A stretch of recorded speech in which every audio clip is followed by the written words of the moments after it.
মুসলমান ভাইরা আমার কথা খুব ভালো করে বুঝবেন।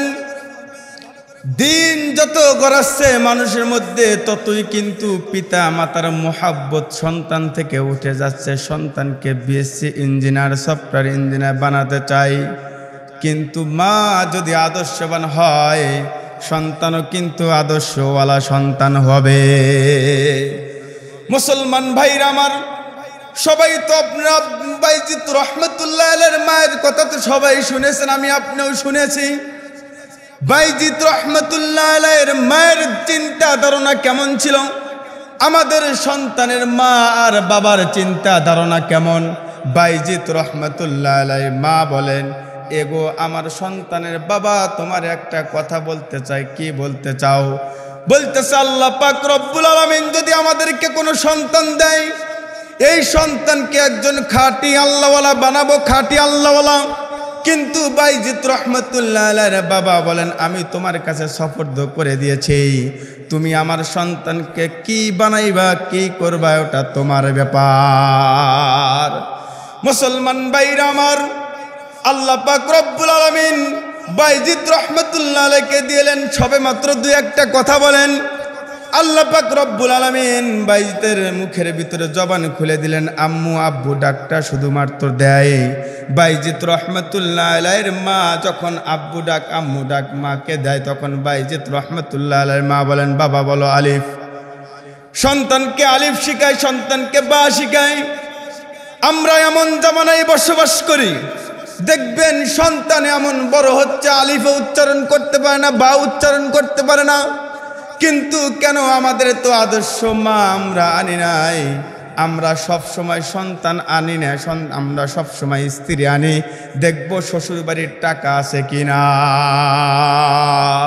বাইজিত রহমতুল্লাহ আলাইহির মা বলেন, আমার সন্তান যখনই আমাকে বলছে আম্মু আমি আমার সন্তানকে তখনই বলেছি, বাবা তুমি আলিফ বলো, বা বলো, তা বলো। বাইজিত রহমতুল্লাহ আলাইহির মা বলে, আমার সন্তান বড় হয় আমার চিন্তা বেড়ে যায়, কেমনে আমার সন্তানকে আমি কেমনে লালন পালন করব, কেমনে আমার সন্তানকে একজন আল্লাহওয়ালা বানাবো। মুসলমান ভাইরা আমার, হযরত বাইজিত রহমতুল্লাহ আলাইহি সবে মাত্র বড় হয়েছে, মা নিয়ে মসজিদের ইমামের কাছে মক্তবে ভর্তি করে দিয়েছেন। এ মুসলমান কথা খুব ভালো করে বুঝবেন। সন্তান বাইজিত রহমতুল্লাহ আলাইহি যখন মায়ের কাছে এসে বলে, মা গো আমাকে নাস্তা দাও, এই দেখেন আমরা কেমন আর বাইজিত রহমতুল্লাহ আলাইহির মা কেমন ছিলেন।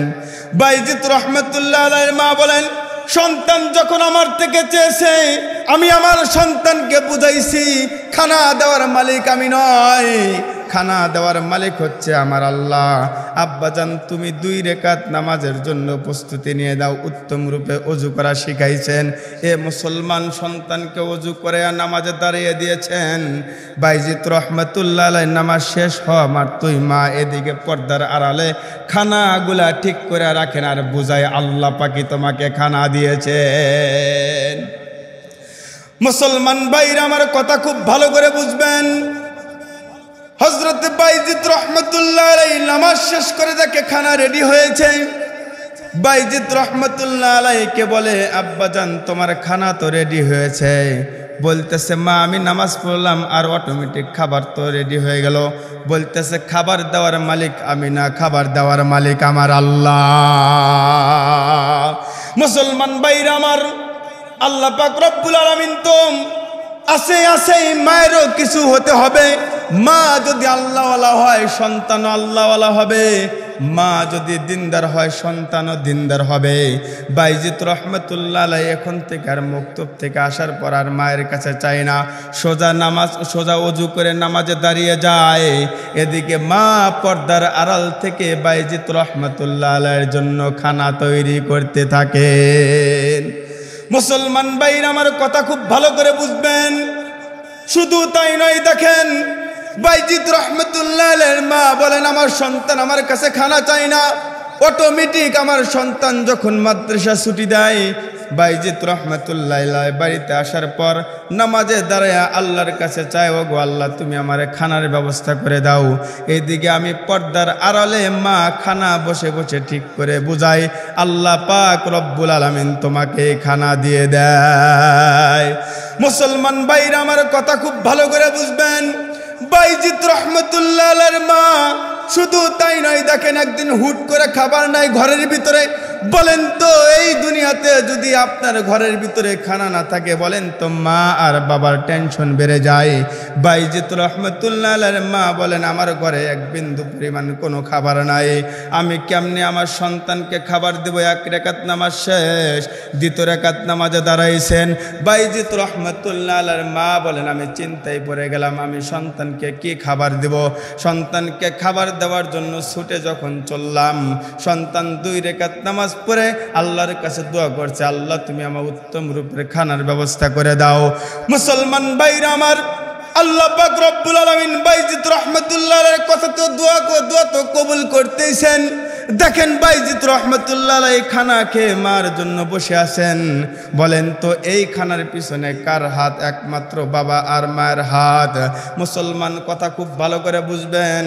বাইজিদ রহমতুল্লাহ আলাইহি খানা যখন রেডি হয়ে গেছে, মার আর বুঝতে বাকি নাই আমার সন্তান এখন থেকে আল্লাহওয়ালা হয়ে গিয়েছেন। মুসলমান ভাইরা আমার, মা কিন্তু যদি চায় সন্তানকে আল্লাহওয়ালা বানাতে পারে, কিন্তু আমাদের মা আর বাবা তো আমাদের নামাজের জন্যই ডাক দেয় না। আর বাইজিদ রহমতুল্লাহ আলাইহির মা বলেন, আমি আমার সন্তানকে একজন আল্লাহওয়ালা বানানোর পরে ছেড়ে দিয়েছি। মুসলমান ভাইরা আমার, বাইজিদ রহমতুল্লাহ আলাইহির কোনো মানুষের কাছে চাই না, এখন শুধু চাই আল্লাহ পাক রব্বুল আলামিনের কাছে চেয়ে চেয়ে খাওয়া শিখে গিয়েছে। বাইজিদ রহমতুল্লাহ আলাইহির মা বলেন, আমার আর কোনো চিন্তা নাই, এখন থেকে তো খানার দায়িত্ব আমার আল্লাহ নিয়ে নিয়েছেন। এই জন্য যদি আপনি মা খুঁজতে চান, একজন দিনদার মা খুঁজবেন, আমি কথা দিয়ে গেলাম, এই মসজিদে বলে গেলাম, আপনি আপনার সন্তান একজন খাঁটি মুমিন বান্দা হবে। শুধু তাই নয়, এই দুনিয়াতে আপনার সন্তান একজন আল্লাহওয়ালা সন্তান হবে। আপনার দুনিয়াতেও শান্তি পাবেন, আখিরাতেও আল্লাহ পাক আপনার সন্তানকে একজন আল্লাহওয়ালা সন্তান হিসেবে তুলবে। এই জন্য আল্লাহ পাক সবাইকে আল্লাহওয়ালা সন্তানের বাবা হওয়ার তৌফিক দান করে। সবাই বলি আমিন।